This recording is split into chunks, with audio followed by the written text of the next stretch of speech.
Hello everyone, and thank you for tuning in. My name is Juliet Pope, and the title of this presentation is We Can Control the Climate: Different Conceptualizations of the Future in the US and China. I'd just like to take a moment here to acknowledge the other contributors to this work, Anna Sircova, from whom you'll be hearing later, and Matt Cho, who unfortunately is unable to be here with us today. Now, before we get bogged down in all the technical stuff, I want to ask you to come on a little journey with me. If you could all take a moment, maybe close your eyes, and imagine it's the year 2031. How is your life different than it is now? Where do you live? What do you do? What does the world look like outside of your window? What do you eat? What technology do you use? Now, imagine instead that it's the year 3031. What about now? Does the landscape outside your window look different? Have the people of the world managed to come together to mitigate the effects of climate change? Or have extreme weather events, natural disasters, and rising sea levels decimated communities around the world? What do you eat now? And what do you do? What kind of technology is there? Has it helped society or hindered it? If thinking that far in the future, considering the impacts of climate change and technology and the uncertainty of the world leaves you feeling somewhat apprehensive, you aren't alone. Future anxiety and climate despair are real issues. Their danger lies in how they leave us feeling hopeless and useless, frozen in fear, unsure of what we could possibly do to fix the situation. So, instead, we end up just ignoring it, and nothing improves. Obviously, this is no good, but how do we make it better? We need to work on developing the skills to have productive discussions about the future, rather than ones that leave us feeling anxious. This is where futurization comes in. The term futurization refers to an incorporation of the future orientation, as well as a consideration of the future and future consequences in thinking and acts of behavior located in the present. Futurization is crucial if we are to deal with the pressing issues about our future, including, but of course not limited to, climate change. But how do we work on fostering this consideration for the future into our present thinking? Our study attempted to address this question by identifying the ways in which people across different cultures think about the future already. To do this, we used a scenario methodology, which presents a series of possible futures with the goal of focusing attention on potential outcomes in order to highlight what must be done or changed in order to end up where we want to be. This kind of methodology is popularly used in sustainability assessment, education, finance, and strategic planning. We ran a pilot study that included 24 participants from the United States, aged between 20 and 22, and a follow-up study that included 80 individuals from Chongqing, China, and 24 individuals from the United States, all aged between 20 and 25.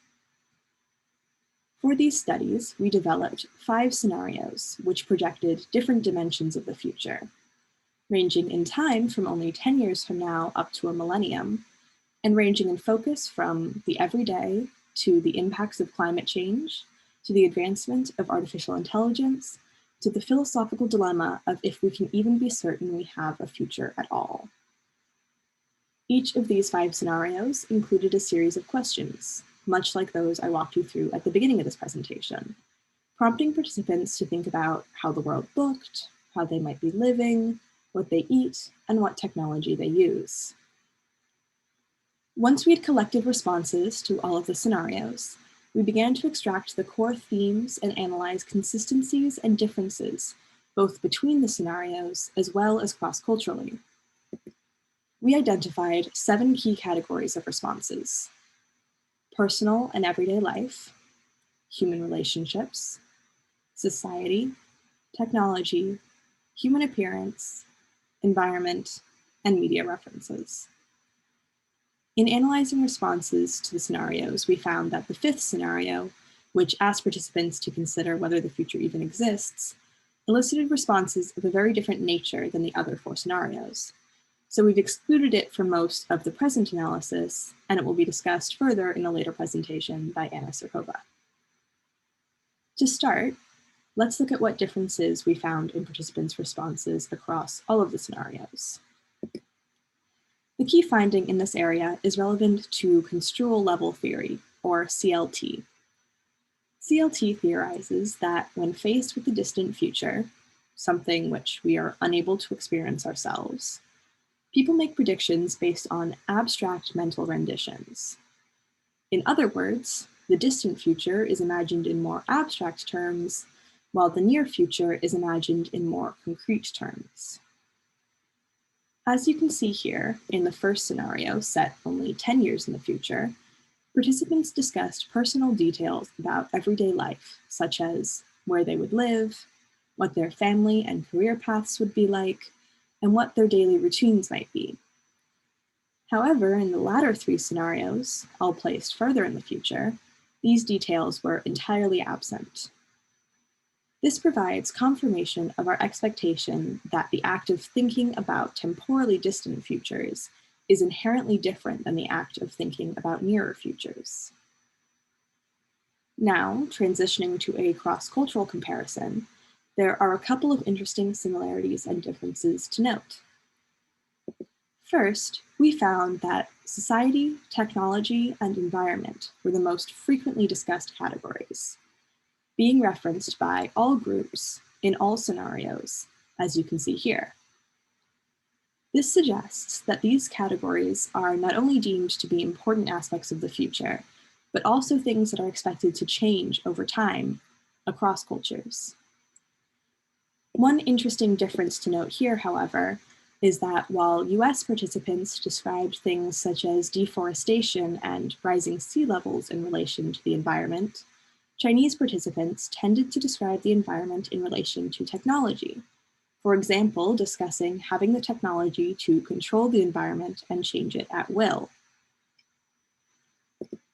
Another interesting cultural comparison is that a greater emphasis was put on beauty by Chinese participants than by Americans. While, as you can see here, both Chinese and US participants discussed human appearance, US participants discussed it exclusively in relation to race, while Chinese participants discussed it in relation to beauty, talking about beauty being marketable and envisioning having the technology to change one's appearance at will. Next, we found that US participants relied heavily on references to popular culture in order to make sense of the future scenarios. As you can see here, US participants referred to pop culture in 3 out of 4 scenarios, excluding only the temporally closest scenario. They referred to media such as The Matrix, WALL-E, and Black Mirror in describing what the future might look like at different stages. Interestingly, this trend was not matched among Chinese participants, suggesting that there's a difference in the tools that people use to conceptualize the future across these two cultures.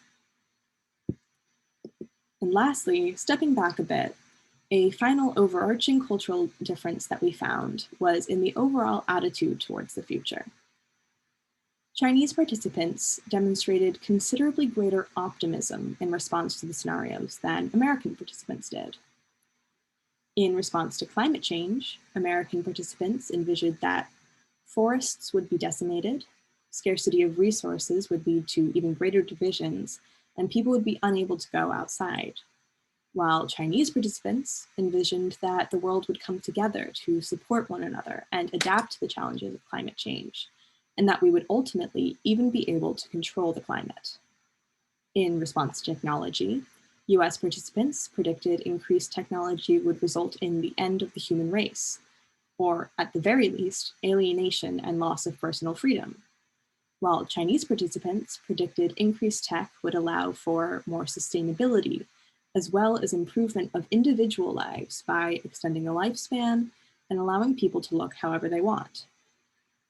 Lastly, in response to the question of whether we have a future at all, US participants expressed a degree of anxiety in relation to this uncertainty, while Chinese participants indicated that it made them feel a sense of relief and freedom. These findings again suggest a fundamental difference in the way that people think about the future. Going forward, we suggest that more research is done on this topic to try and narrow down why exactly these differences in future thinking exist. Understanding what allows some people or cultures to see the future optimistically rather than pessimistically may be the first step in incorporating futurization into our daily lives so that we can begin having the productive dialogues that will be essential to working towards a safer and healthier future. Thank you all again for tuning into this presentation, and that's all from me.